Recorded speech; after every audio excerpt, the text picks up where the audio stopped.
How's it going? Today and tomorrow we're going to take a look at Vietnam War protest anthems. Today we'll talk a little bit about the Vietnam War, and then tomorrow you can cycle through some of those songs and see which ones you like.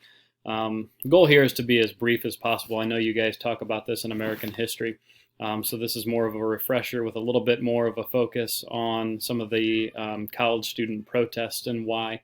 We're going to jump right ahead to the early 60s.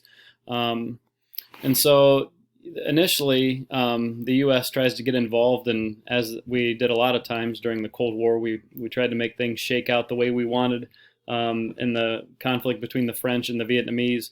But we kind of ended up backing the wrong guy and had to get more and more involved. And so when President Johnson takes over in 1964, you see a couple of events where Vietnamese are firing on American patrol boats, and so Congress adopts the Tonkin Gulf Resolution, which basically allows President Johnson to do whatever he thinks is necessary in order for us to keep military personnel safe in our role in Vietnam. And so you can see quotes down there alluding to his decision making to do whatever he thinks is necessary.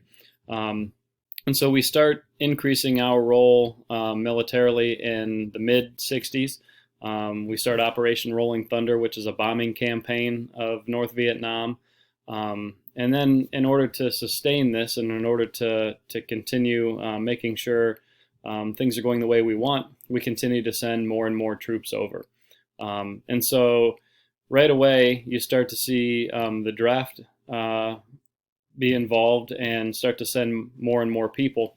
If you look here, in 1965, you see 50,000 troops are sent, and then all of a sudden, by the end of 1967, just 2 years later, we've got 500,000 troops being sent. And of course, you're familiar with some of the military's efforts in using Agent Orange and napalm. Remember, both of those are designed to basically eliminate the foliage to give more visibility to American troops.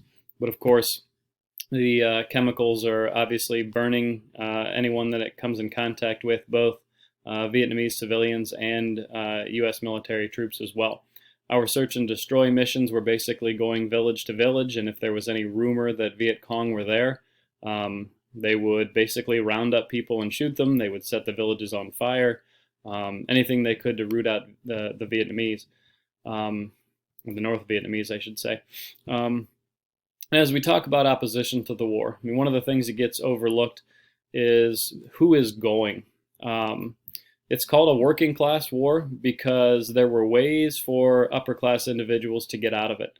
And I've got on the bottom here, if you click on this link, you can see multiple ways that people were able to avoid the draft. But two of the most popular ones, being in college and getting a medical deferment, were certainly things that were more readily available to those in the upper class. College is self-evident, but the medical deferments were basically, could you find a doctor to write you any medical reason to get out of it?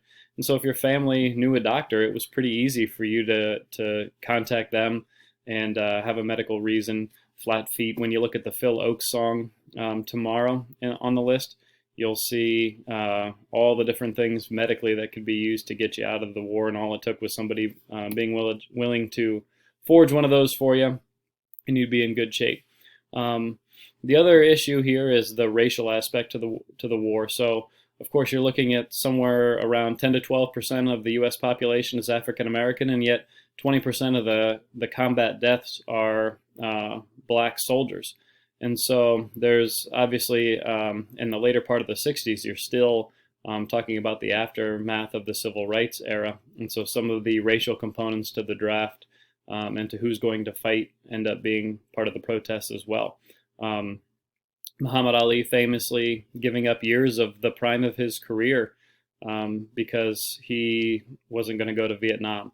Remember his famous quote, "I ain't got no quarrel with the yellow man." Basically, there's no reason for me to go there because nobody in Vietnam's ever done anything to me. And so the protests start on college campuses. The Students for a Democratic Society were organizations that formed all across college campuses throughout the country. They had been organized in the early 60s as part of civil rights stuff, and so those organizations were already set up in a way to help organize anti-war protests and then later on draft dodging efforts. What you see down here is that President Johnson made a change to the draft requirements, I should say exemptions for college students. If you were a college student previous to 1966, you could get a deferment. But the Johnson rule change was that you had to be in good academic standing. And so that change to the draft exemptions made quite a few more people eligible and created a lot of protests across college campuses. And so draft card burning, if you're in my government class, you watched a short video on that last week.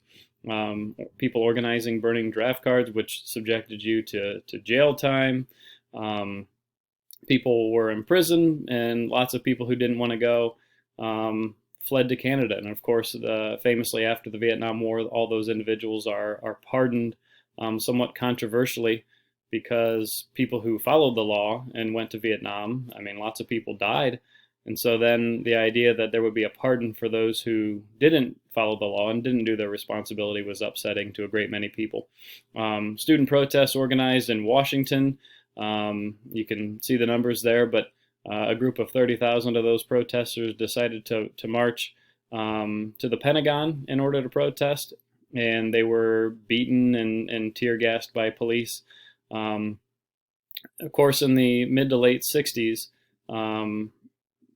there was not a lot of positive view of what college students were doing. It was viewed as an act of disloyalty. It was viewed as very unpatriotic. And so often people would organize counter-protests and yell things at the protesters as well. American opinion didn't start to change until the later part of the 60s, when we were seeing these nightly images of the bloody battles and the deaths coming across on TV. And I've got a short little YouTube clip here of Walter Cronkite kind of expressing his frustration with the war, and that of course led to President Johnson saying, well, if I've lost Cronkite, I've lost America. And so by the later part of the decade, you start to see more opinion turn on the war overall. And so the late 60s, I think 1968 is probably one of the most, it's probably the most chaotic year of the 20th century. Vietnam is kind of in its height of violence at that point. The Tet Offensive was something that surprised American troops and caused us to kind of turn the tide of the war against the Americans. The My Lai massacre was, you're familiar from Mr. Henning's class, something that obviously, when it was viewed back home, started to turn opinions because of the horrors of what American troops were doing there.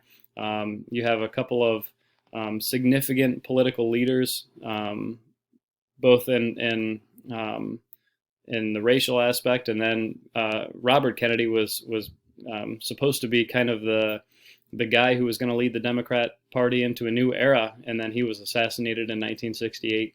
There were riots, and outside of the Democrat National Convention in Chicago in 1968, the police are arresting and beating people, and you can just find that on YouTube anywhere.